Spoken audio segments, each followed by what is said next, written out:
Welcome to the ISB show. I'm your host Sahil here with Rahi. We made some predictions for the UEFA region of World Cup qualifying, Rahi, before. So we have to do a reaction video since the first round, match days 1 and 2 of the European World Cup qualifying are in the books. If that sounds like something interesting to you, please watch the video and we go ahead.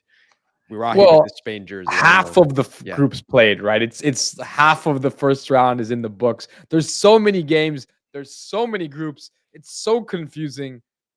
But we should talk about the teams that did well, right?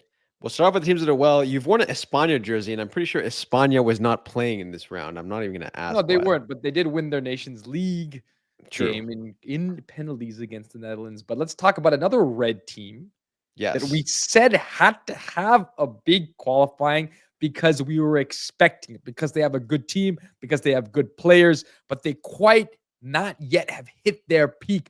But Norway start off with a bang, multiple goals. Mr. Holland getting on the score sheet, yes, but other players as well. This is what we hoped for. A vibrant Norwegian attack. They looked good. I've been talking about this team for some time, have I not? And Yeah. people keep, in some comments saying, oh, Norway's had poor qualifications in the past. I saw this team and I saw some potential in this team for a while, and I can see the slow ascendancy. And Yeah. it's not easy. I don't care who you're playing to beat a team 5-0 and then to beat another team by put 4 past another team, in this case Israel. They scored 9 goals in 2 games, Rahi. Yeah, Israel away. They were winning this game comfortably. Look, I understand the opponents weren't great this round for Norway, but you have to play who you have to play. And the way they played and the goals they scored are impressive. Also, look at now who they get in their group, right? They get Italy. And looking at what Italy did against Germany, looking at this opponent, this is a beatable opponent for Norway. 100%. And I think this is what we talked about before. We did a video on this prior. We said this is a very interesting group because if Norway wins these first 2 matches, and they have so done that, they get a slew of matches in the latter half at home, right? So it's set up quite nicely now because, still have an Estonia match to go. And then, oh, look, Italy has to come to play a team that's already way ahead of them, in the Right. qualifiers. Right. And starting to play well together and mesh well together, right? And that's the key because we know this team has talent all across the field and they just had to put it together, and scoring goals always helps. 100%. So talking more, anything more you want to mention about Norway? No, I mean they started the way we hoped they would. They started with the bang. This is set up very nicely for a good qualification process for Norway.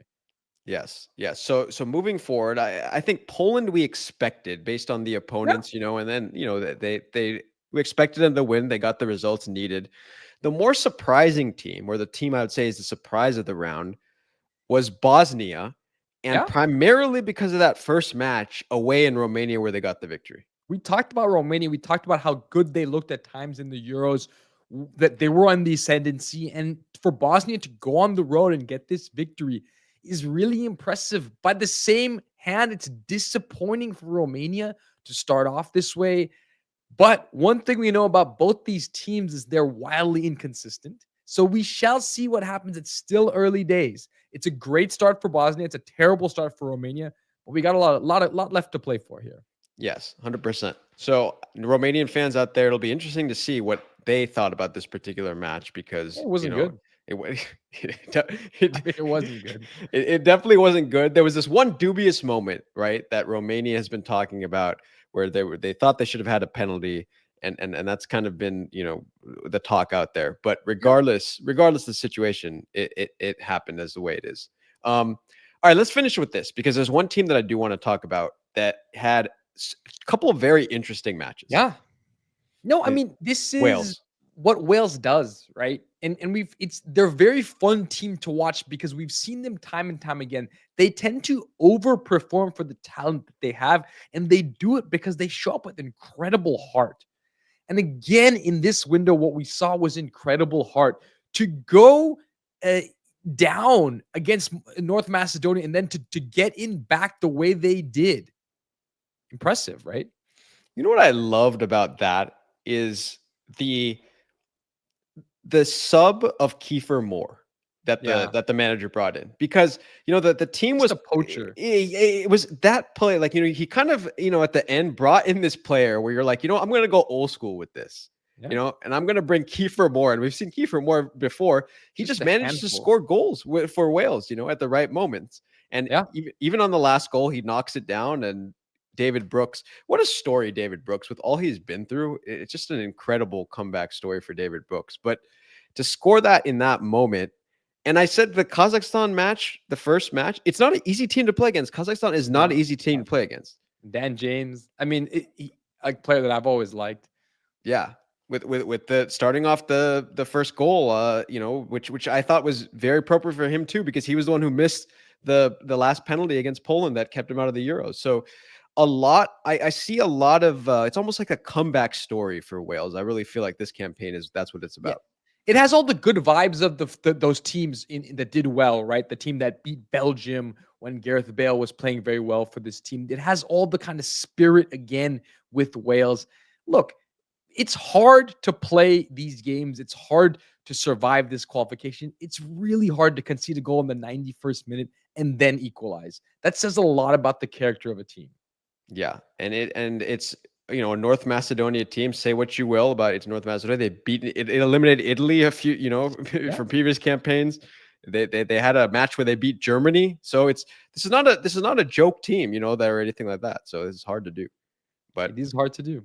and the team that they're gonna get, as we were thinking of, like, can they beat the Belgian team? And I think that it's gonna be a fight. It's gonna be a fight. It is going to be a fight, and it's always these two teams, right? They have a lot of history.